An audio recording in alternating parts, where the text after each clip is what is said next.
यमुना के किनारे धर्मस्थान नामक एक नगर था। उसे नगर में गणाधिप नाम का राजा राज करता था।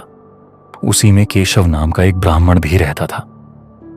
ब्राह्मण यमुना के तीर पर जप तप किया करता था। उसकी एक लड़की थी जिसका नाम मालती था। वह बड़ी रूपवती थी। जब वह ब्याह के योग्य हुई तो उसके माता पिता और भाई को चिंता हुई। संयोग से एक दिन जब ब्राह्मण अपने किसी यजमान की बारात में गया था और भाई पढ़ने गया था, तभी उनके घर में एक ब्राह्मण का लड़का आया। लड़की की मां ने उसके रूप और गुणों को देखकर उससे कहा कि मैं तुमसे अपनी लड़की का ब्याह करूंगी। होनहार की बात कि उधर ब्राह्मण पिता को भी एक दूसरा लड़का मिल गया और उसने उस लड़के को भी यही वचन दे दिया। उधर ब्राह्मण का लड़का जहां पढ़ने गया था वहां वह एक लड़के से यही वादा कराया। कुछ समय बाद बाप बेटे घर में इकट्ठे हुए तो देखते क्या है कि वहां एक तीसरा लड़का और मौजूद है। दो उनके साथ आए थे। अब क्या हो? ब्राह्मण, उसका लड़का और ब्राह्मणी बड़े सोच में पड़े। दैवयोग से हुआ क्या कि लड़की को उसके बाप, भाई और तीनों लड़कों ने बड़ी भागदौड़ की। जहर झाड़ने वालों को बुलाया पर कोई नतीजा ना निकला। सब अपनी अपनी करके चले गए। दुखी होकर वे उस लड़की को श्मशान में ले गए और क्रियाकर्म कराए। तीनों लड़कों में से एक ने तो उसकी हड्डियां चुन ली और फकीर बनकर जंगल में चला गया। दूसरे ने राख की गठरी बांधी और वहीं झोपट्टी डालकर रहने लगा।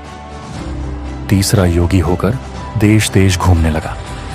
एक दिन की बात है, वह तीसरा लड़का घूमते घामते किसी नगर में पहुंचा और एक ब्राह्मणी के घर भोजन करने बैठा। जैसे ही उस घर की ब्राह्मणी भोजन परोसने आई कि उसके छोटे लड़के ने उसका आंचल पकड़ लिया। ब्राह्मणी से अपना आंचल छूटता नहीं था। ब्राह्मणी को बड़ा गुस्सा आया। उसने अपने लड़के को झिड़का, मारा पीटा, फिर भी वह न माना तो ब्राह्मणी ने उसे उठाकर जलते चूल्हे में पटक दिया। लड़का जलकर राख हो गया। ब्राह्मण बिना भोजन किए ही उठ खड़ा हुआ। घर वालों ने बहुतेरा कहा पर वह भोजन करने के लिए राजी न हुआ।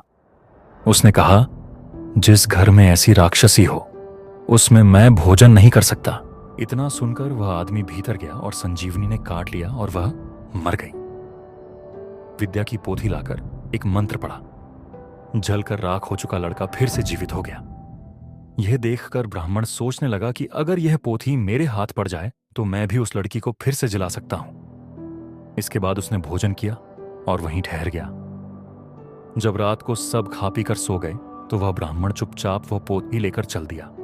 जिस स्थान पर उस लड़की को जलाया गया था वहां जाकर उसने देखा कि दूसरे लड़के वहां बैठे बातें कर रहे हैं। इस ब्राह्मण के ये कहने पर कि उसे संजीवनी विद्या की पोथी मिल गई है और वह मंत्र पढ़कर लड़की को जला सकता है, उन दोनों ने हड्डियां और राख निकाली। ब्राह्मण ने जैसे ही मंत्र पढ़ा वह लड़की जी उठी। अब तीनों उसके पीछे आपस में झगड़ने लगे। इतना कहकर बेताल बोला, राजा बताओ कि वह लड़की किसकी स्त्री होनी चाहिए। राजा ने जवाब दिया, जो वहां कुटिया बनाकर रहा उसकी। बेताल ने पूछा, क्यों? राजा बोला, जिसने हड्डियां रखी वह तो उसके बेटे के बराबर हुआ, जिसने विद्या सीखकर जीवन दान दिया। बेताल ने पूछा, क्यों? राजा बोला, जिसने हड्डियां रखी वह तो उसके बेटे के बराबर हुआ, जिसने विद्या सीखकर जीवन दान दिया वह बाप के बराबर हुआ। जो राख लेकर रमा रहा वही उसकी हकदार है। राजा का यह जवाब सुनकर बेताल फिर पेड़ पर जा लटका। राजा को फिर लौटना पड़ा और जब वो उसे लेकर चला तो बेताल ने चौथी कहानी सुनाई।